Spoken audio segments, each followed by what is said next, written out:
Hi, today I'm doing it's another update review. I did a review on the Chicagoland series, books 1 to 3 already, and the link is down below. This is an update review. I just read the 5th book, Drink Deep, by Neill, and I never did a review on the 4th one actually as well, and I can't remember the name will be down there somewhere. So this is a review on books 4 and 5 of the Chicagoland series by Neill. So I know lots of people out there love the series. There's another reviewer out there who I know who absolutely adores it, but it's just not one of the series that I love. The first two I thought were good, and the third was only okay, and unfortunately the 4th and 5th kind of followed the same route as being just okay.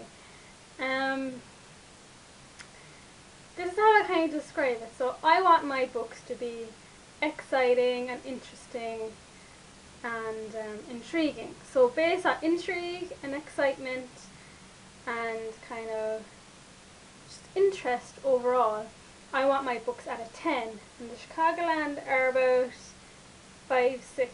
So the author just needs to push it kind of a bit more to get it up there, you know, to make me excited about the series, because it's just so average, not only just in the storylines and the writing, but just in the excitement level, and in the characters as well. I didn't love the 4th one.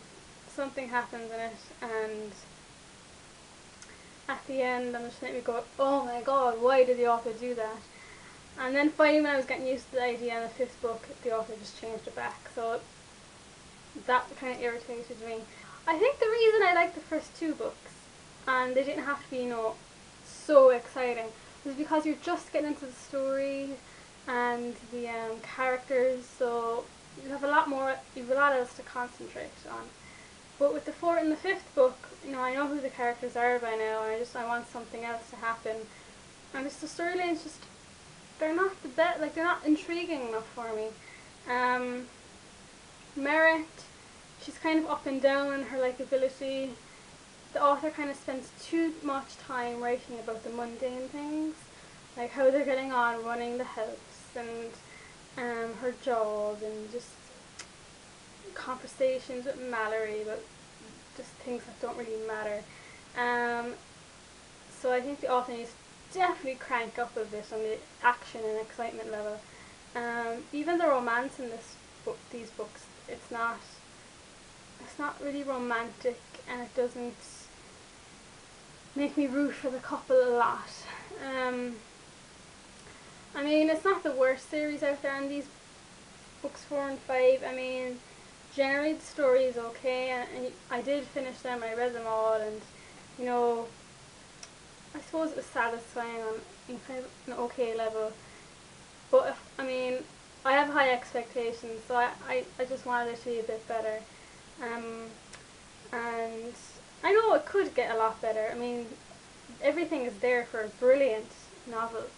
It just needs to be, it needs to be kind of boosted a bit, if that all makes sense. So based on the 4th and 5th books, do I recommend them? I mean, if you loved the first 3, definitely read the 4th and the 5th. If you only thought the first 3 were okay, these kind of follow the same route. So now I'm going to move on to a spoiler-filled review based on books 4 and 5. So if you don't want to know any details or spoilers, please switch off now. Okay, so that thing, the biggest problem really with the 4th book for me was, okay, the author killed off Ethan, and if this was a different series with a couple that was built up to be epic, this would have been an epic ending to them, and it would have been devastating and tragic and all those different synonyms. But because the author didn't really build up this couple to be so amazing, I was just kind of like baffled really by why the author chose to do that. Because Ethan and Merit are back and forth, battling it out. They get together for 2 seconds, and then one of them does something, so they change their mind, and they finally kind of got it together. Barely actually got it together at the end of the 4th book, and he jumps in front of the Selena, I think, and he dies, gets staked. I find it hard to believe that he staked exactly in the heart. She was aiming for Merrick. I don't think they're the same height. But anyway, after reading that scene, I was like, what happened? I was really confused because I did not think the author was going to do that after spending so long writing with irritating characters going up and down in their relationship. And then I thought maybe it was like a dream or a vision, or it was like all just, you know, a fake Ethan, or I don't know, some spell. I thought it was just going to be up fixed at the end, and no, he stayed dead, and I was like, that's really weird of the author. But anyway, grand. The only interesting thing I found out with the fourth book was Adrian, is it? One of the I think his name is Adrian, the friend from the Red Guard who kind of partners up with Merritt for a bit. He was the only intriguing thing about the fourth book for me, and I was interested to see where they could go as a couple, but I was like, the author's kind of stuck with the Ethan thing. Then Ethan died, and I was like, oh, maybe so, in the fifth book, you know, it'll be time for them to kind of get it together, maybe. It was kind of annoying how we just had to read about Merritt, you know, moving, like, still mooning over Ethan and wanting and missing him, and I was like, alright, we get it, she misses him, let's move on. So, like, he kissed her, and I was like, oh, this is great, and they get together, but no, she's still kind of not over Ethan. So I was like, okay, maybe the author wants to drag it out a little bit more, so maybe in the sixth book they'll get properly together.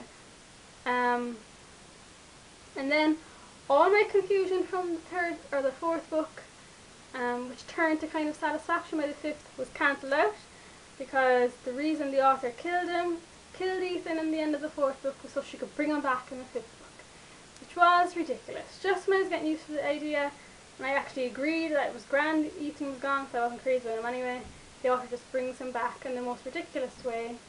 Some spell brings him back from ashes, and it was like he was never gone. He's back with Merritt kissing away, and then poor Adrian was just standing there, and I'm like, this is awful. So yeah, so my opinion of the author then kind of dropped a little bit, because if you're going to do a decision like that, I mean, you have to stick with it. Killing off the main character, if you're just going to go back in your word, bring them back, it's kind of like a big cop-out, really, isn't it? It was kind of like in the Vampire Academy series when Rochelle Mead, she killed off a character and then kind of just came back again. I was like, I wish they just stuck with it, because authors kind of rarely do that lately. So I would prefer if she just stuck with him being dead. But no, he's back and everything's perfect again. So I feel sorry now for the other guy, Adrian. So maybe in the sixth book there'll be a bigger kind of development in that love triangle. I don't know. Like, I'm not so excited for the sixth book. I cannot wait, but I probably will read it. But I know lots of people out there are probably really excited that he's back. So if you love this series, let me know why. And so that's my review, really. And thank you very much for watching.